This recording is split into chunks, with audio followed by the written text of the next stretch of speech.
Welcome to my YouTube channel, Tony Su Vega, your feng shui guru and paranormal expert.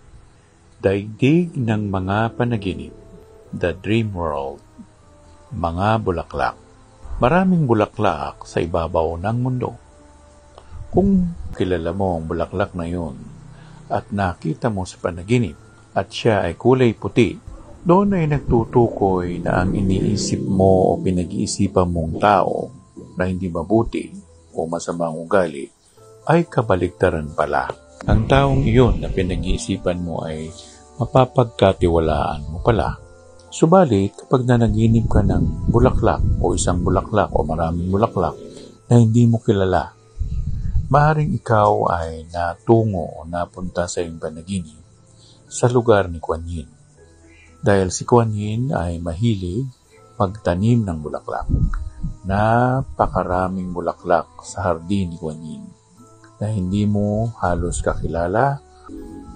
So kung nakapanaginip kang ganyan, ikaw ay isang espesyal na tao at maaaring ikaw ay isa sa mga hinirang o maaaring malapit ka sa kalooban ni Kuan Yin Ma.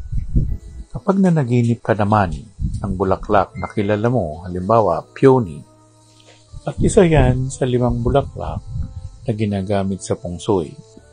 Isa ring maswerteng bulaklak yan kapag napanaginipan mo. Nagtutukoy na yan na ang iyong pamilya o kamag-anak ay dumaranas ng magandang buhay, mariwasa, mayabong, masagana.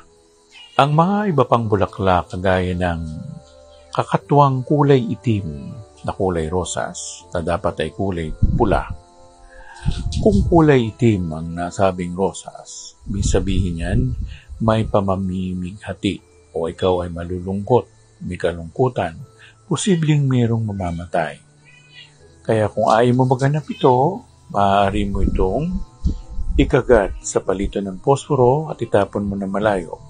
Pero gawin mo yon bago mo ikwento ang nasabi mong panaginip.